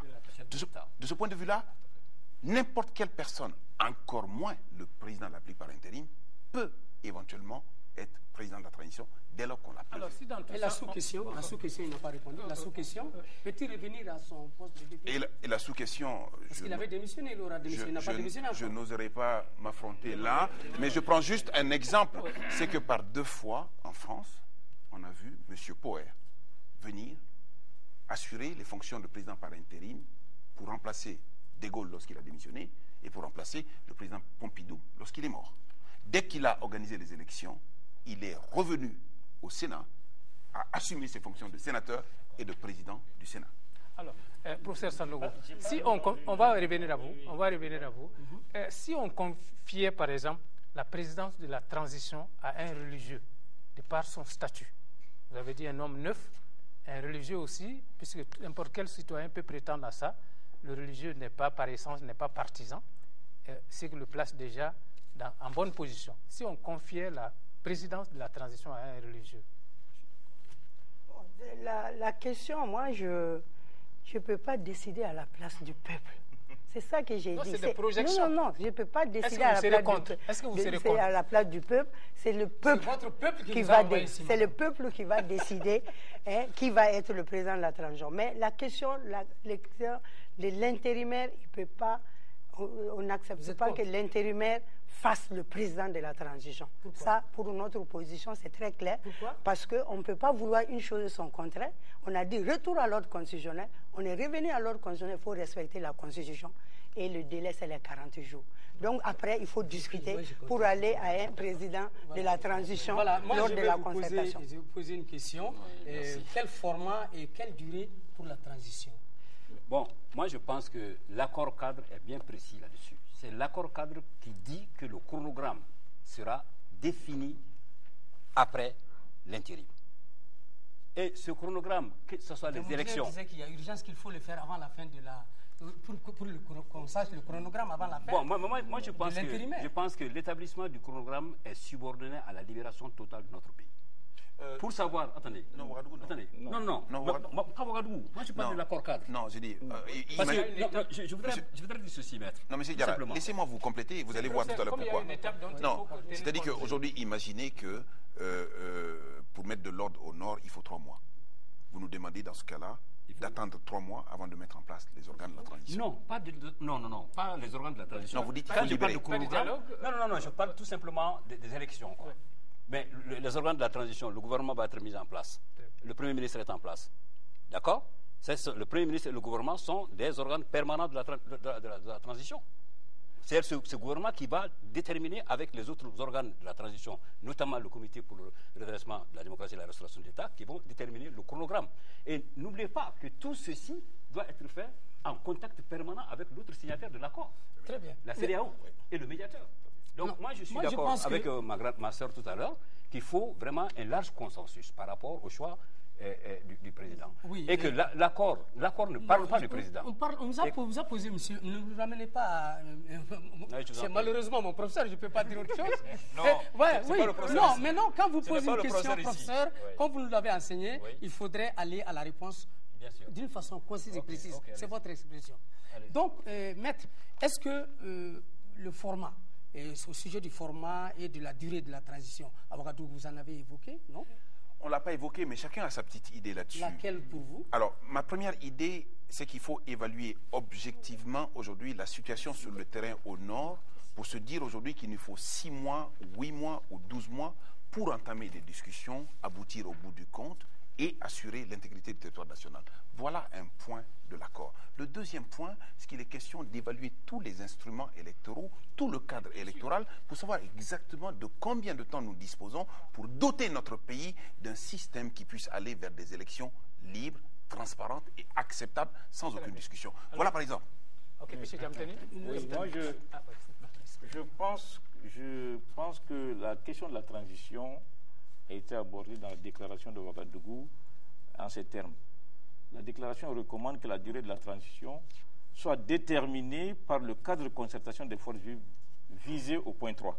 Alors, le point 3 parle de la création d'un cadre de concertation des forces vives du Mali, placé sous l'égide du médiateur, qui va faire une évaluation technique du processus électoral, qui va faire d'autres études pour déterminer ensuite la transition. Oui, mais C'est ce vous, que en j'en tant dis. que Djamoutani, en tant que Malien, en tant que président de la CENI, parce qu'il faut le dire, Oui. est-ce que si on vous disait aujourd'hui quelle est la durée de la transition que vous allez proposer en âme et en conscience? D'abord, vous voulez que je parle sur le fichier électoral? Non, que vous nous dites. Bon, alors, c'est vous simple. vous c'est simple, connaissez hein. les secrets du C'est- fichier c'est électoral. simple. Je vais arriver. Dites-nous. Bon, voilà, donc je vais arriver. D'abord, cette question du fichier électoral, on en a tellement parlé. Moi, je crois que l'occasion va être donnée pour qu'on en parle de façon précise. Parce que les gens parlent du fichier électoral sans savoir de quoi il s'agit en réalité. Non, nous, Les- on sait Attends, le non, fichier électoral. écoutez-moi, Hein? écoutez. On va pas Vous faire posez un débat une là-dessus. question, Non, s'il on vous peut plaît. poser une question. S'il vous plaît, s'il vous Répondez plaît. à la question Voilà. et ensuite S'il vous vous plaît, allez- s'il oui. vous plaît, s'il vous plaît. Oui. Attendez, vous Alors. avez posé la question, je vous explique. Patientez et écoutez la réponse. Très bien. Très Le bien. fichier électoral, Parfait. vous n'en êtes pas un spécialiste. Oui. Donc vous écoutez, je vais vous expliquer. Donc tout le monde parle Et vous du non fichier. plus. Si, Non, moi, si, pas je de parle polémique longtemps. là-dessus, pas de En tant que polémique. si, si. secrétaire général du Haut Conseil. Non, Pas de non, polémique. vous avez dit tout à l'heure, Pas de président de la polémique. CENI, non? Oui, allez-y, Voilà. allez-y. En tant que président de la Développez, CENI, je développez. connais le fichier électoral mieux que vous. Donc je vous dis ceci, J'en tout doute. simplement, que, en fait, beaucoup de choses sont dites par rapport au fichier électoral. Et je dis qu'on va avoir un moment. Ce n'est que- pas bon, vous voulez dire. On va avoir un moment où ce débat va être mené de façon franche. Très bien. Et je suis sûr d'une chose, c'est que les gens disent du fichier électoral ce qu'ils ne savent pas du fichier électoral. Moi, je dis, si vous me posez la question aujourd'hui en tant que président de la CENI, combien de temps faut-il pour que... Alors, je vous donnerai quel type de fichier vous voulez. De quel type de fichier avez-vous besoin? Est-ce que vous avez besoin de faire de la biométrie? Est-ce qu'on va partir du fichier RAS pour arriver au fichier électoral que nous avons aujourd'hui? Est-ce qu'on va attendre de parfaire le RAVEC? Ah, selon votre choix, on pourra vous déterminer un moment. Très Mais bien. donc Vous ce n'avez débat pas va... répondu à la question. Non, non, Si, il j'ai n'a pas répondu à la ces préalables question. pour pouvoir ficher. Ah non, Ndiaza, il a été président de la CENI. Oui. Et aujourd'hui, il connaît la réalité du terrain. Oui. Vous me donnez, par exemple, si c'est par rapport au fichier actuel. Voilà. Le type- Le fichier actuel. Avec le fichier, est-ce Ah. qu'on peut aller à des élections? Avec le fichier actuel, oui, on peut aller à des élections. Ah, très bien. Alors, dans combien de temps? Mais dans le temps qu'il fera pour faire des élections, avec le fichier actuel, on allait aller aux élections avec le fichier le 23 Rapidement, avril. monsieur. Attendez, j'arrive. Ouais, d'accord. On allait aller aux élections avec le Parce qu'il fichier nous le reste peu de 23 temps avril. maintenant. On a D'accord. presque épuisé notre Mais temps. vous me donnez 1 mois, 2 mois, je vais aux élections avec le fichier. Très bien, Où est le c'est ce problème? qu'on attendait de vous. Très bien, monsieur Mais ça Ndiaye. dépend Rapidement, de- monsieur Ndiaye. Je pense que vraiment, si on ne cadre pas bien le truc, Non, il y a le beaucoup de truc est questions sur cadré. lesquelles on Vous- passe vous dites rapidement. les questions- vous Pour la répondez à nos présidence de questions, la c'est tout. moi, je n'ai pas parlé. Concernant la présidence de la transition, je dis que ce qui est important, c'est que les gens fassent un consensus. Pour le front, à l'analyse des problèmes, la proposition qui a été faite à Ouaga, je n'étais pas là-bas, c'était de dire que ce qui paraît logique, c'est que celui qui assure l'intérim poursuive la transition. Ça nous met à l'abri de grands débats pour trouver cette personne consensuelle. Deuxièmement, l'esprit de la Constitution, c'est quoi? On a pris un intérimaire, selon le mode d'empêchement qu'on a retenu, il est là seulement, il a pour faire les élections et donner au pays un président élu. Si le constat est fait que ces élections ne sont pas possibles dans les 40 jours, la logique aurait voulu simplement qu'on prolonge, qu'on lui donne le temps, puisque c'est sa mission fondamentale. Non. Je continue. Il faut qu'on aille. Je continue. Non, vous allez répondre. pas. Vous allez répondre. Non, je finis. Ne me coupez pas de cette manière. Ce que je voudrais dire simplement, c'est que cela ne s'impose pas. Dès lors qu'il n'est pas de la cause, je l'ai dit tantôt. Mais j'ai dit, si ça peut contribuer à faciliter les choses et être conforme à l'esprit de l'intérim, il faut le dire, mais si le consensus peut sur une autre personne, nous, on ne voit aucun inconvénient. Alors, autre point, pour la CENI, ces questions qui sont posées, je pense que dès qu'il dit que ça peut se faire donc dans un mois, dans 2 mois, vous devrez lui dire pour des élections transparentes et crédibles. Il est à côté de vous n'avez pas ajouté ça. Très bien. Et si on peut le faire, il l'entend. On le fait. Très bien. Alors, nous allons à un autre. Oui, l'Assemblée nationale. Elle a repris du service et son président est porté à la présidence de la République par intérim. Tout le monde le sait. Alors, la question que nous posons, qu'en est-il de la loi de la prorogation du mandat des députés? Parce que les députés, dans la fin de l'intérim, peut concomitamment tomber à la fin du mandat des députés. Qu'est-ce qui est prévu dans ce sens-là, Diamoutane? Non, je crois que d'abord avant Ouagadougou, il y a l'accord cadre. L'accord cadre qui a fait une proposition dans ce sens, qui a demandé, qui recommande la prorogation du mandat des députés le temps de la transition. Et l'accord et la déclaration de Ouagadougou a précisé qu'il faut le respect strict de l'accord cadre. Donc moi je me dis, si on doit respecter ces deux textes, ce n'est plus un débat. C'est-à-dire que l'accord cadre demande, Ouagadougou dit il faut l'appliquer. Donc en fait, le mandat des députés est prorogé. Vous, en tant que juriste, vous ne voyez pas d'inconvénient à ça, puisque ça tient de l'accord cadre. Oui, bon, si c'est l'accord cadre, il n'y a pas de problème. Oui. Mais si je prends la Constitution de 1992, les députés sont élus au suffrage universel pour une durée de 5 ans. Donc, à partir de comme sont dans une situation exceptionnelle. Donc, voilà, justement, on est dans une situation exceptionnelle. Donc, il y a une loi qui est prévue, effectivement, parmi d'autres lois qui doivent être prises pour prolonger le mandat de l'Assemblée nationale. Et effectivement, l'Assemblée nationale, le mandat va être prolongé jusqu'à la fin de la transition. Mais il faut prévoir aussi l'élection des députés à l'Assemblée nationale, plus l'élection du président de la République. Puisqu'après la fin de la transition, il faut une nouvelle... Voilà, c'est pour vous dire que le débat dont on avait parlé tout à l'heure, le chronogramme, il est fonction de beaucoup de critères que les forces vives de la nation doivent régler et qu'il faut parler de ça aussi. La Convention nationale. Voilà. C'est pour vous dire que c'est important ce que je veux vous dire. Donc il y a un autre aspect, c'est que le rétablissement de la Constitution, il faut que les gens le sachent. Toutes les institutions de la Troisième République doivent être fonctionnelles dans le cadre de leur mandat. C'est-à-dire la Cour constitutionnelle doit aller jusqu'à 7 ans. La Cour suprême existe. Le Haut Conseil de collectivité, si son mandat court, existe. Si son mandat ne court pas, n'existe pas. Donc, il faut que ça soit clair. Maintenant, lorsque la transition va prendre fin, il faut absolument que toutes les institutions de la Troisième République soient effectives, soient fonctionnelles. Et pour ce faire, il faut absolument que l'Assemblée soit élue au suffrage universel. Il faut que le président de la République soit élu.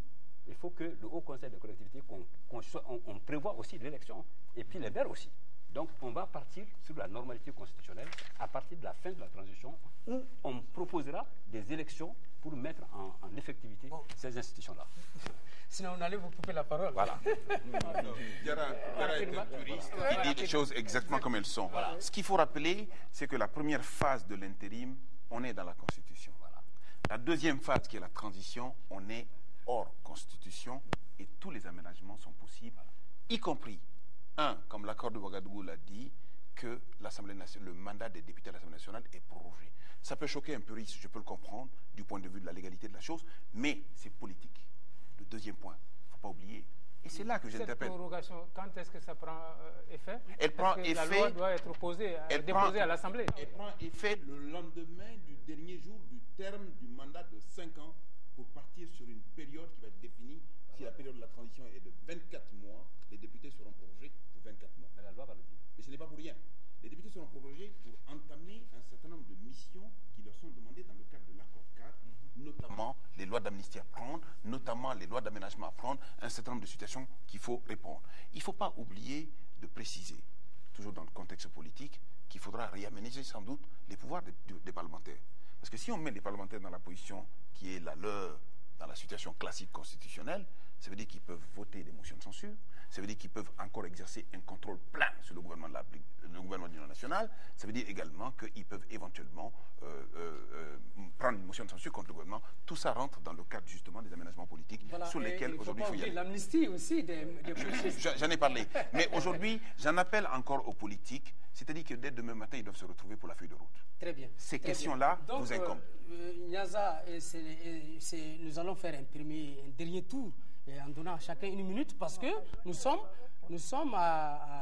presque à la fin du débat. On a dit 90 minutes et nous sommes à 92 minutes déjà. Donc, madame, comment vous entrevoyez l'avenir du Mali, aussi bien pour son intégrité territoriale que la conduite de la transition à son terme? Voilà, bon, ce que je vais dire, avant d'arriver à ça, que la majorité des forces qui étaient à Ouaga étaient contre que l'intérimaire devienne le président de la transition. Pour l'Assemblée nationale, nous, à notre niveau, nous disons que si on revient à la Constitution, il faut respecter également la Constitution pour les députés, que leur mandat prenne fin le 9 août. Et c'est là, maintenant, c'est aussi à discuter, comme on a dit, avec la concertation. Maintenant, pour l'avenir du Mali, moi je crois qu'aujourd'hui, le retour à l'ordre constitutionnel, la volonté de l'ordre ancien de s'installer avec ce retour à l'ordre constitutionnel est en train de nous mettre en retard pour gérer les urgences du Mali. Donc pour nous, il faut aller vite, donner les institutions au Mali pour que les questions essentielles soient traitées dans un cadre institutionnel. Merci madame. Optimiste. Merci madame. Et nous allons à Ivan Ndiaye parce que c'est le temps et le temps nous est compté. 1 minute. Moi, je voudrais dire que tout ce qui est fait dans le cadre de l'accord cadre de la déclaration de Ouagadougou, ce sont des compromis. Et ce ne sont que par des compromis qu'on va pouvoir gérer cette situation de crise. La Constitution et la volonté du peuple. Quand il parle, il faut la volonté du peuple. Comment vous allez consulter en dehors d'élections pour connaître la volonté du peuple, pour choisir, madame? Donc, je voudrais simplement dire, et j'insiste là-dessus, que le schéma est très simple pour nous. Dès lors que ces accords sont respectés, le Mali, donc, met fin à son isolement, met fin à toutes les menaces qui planent sur notre pays et a la possibilité d'avoir les appuis nécessaires pour renforcer son armée, pour que les institutions fonctionnent. Et voilà des conditions qu'il faut pour gagner vite la bataille du Nord. C'est ce que je voudrais dire. Et moi, je suis très confiant. Pour les aspects que l'accord cadre ne gère pas, c'est les concertations qui vont nous permettre de nous entendre. L'intérim, la transition, tout ceci est devant nous, mais très vite, mettons-nous à la tâche. Mettons-nous à la tâche, Djamoutani. Et moi, je m'excuse de faire une observation sur ce qu'elle vient de dire. Elle a dit qu'à Ouagadougou, la majorité des participants étaient contre le fait que le président par intérim soit le président de la transition. Ça, ce n'est pas juste, à mon avis. Ça, on n'a pas fait ce débat-là. On a dit que la question du président de la transition va être réglée conformément à l'accord cadre. Mais on n'a pas compté pour dire que la majorité était contre. Ça, c'est quand même une précision qu'il faut apporter. Ça, c'est deuxième chose. Et cette question de président, je crois que à partir du moment où on sort de la Constitution, il va falloir que les gens réfléchissent, les gens fassent des concessions pour résoudre la question. Et c'est pourquoi il faut commencer dès maintenant. Troisième chose, Et je pense qu'au-delà des discours, il faut maintenant aller aux actes. Ça veut dire quoi? Ça veut dire que ce n'est pas une question de procès, ce n'est pas une question de position figée.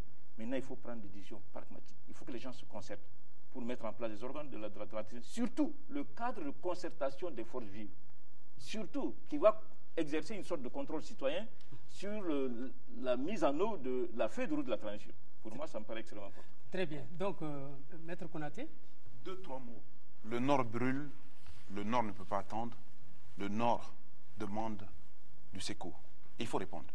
Moi, je ne désespérerai pas demain si les politiques et toute la société décident de se mettre ensemble pour installer ce cadre de concertation dès demain matin, pour prendre en charge les questions qui demeurent, la durée de la transition, les autres organes de la transition, les missions de la transition et les objectifs de la transition, éventuellement s'il y a lieu de mettre en place un président de transition, oui ou non.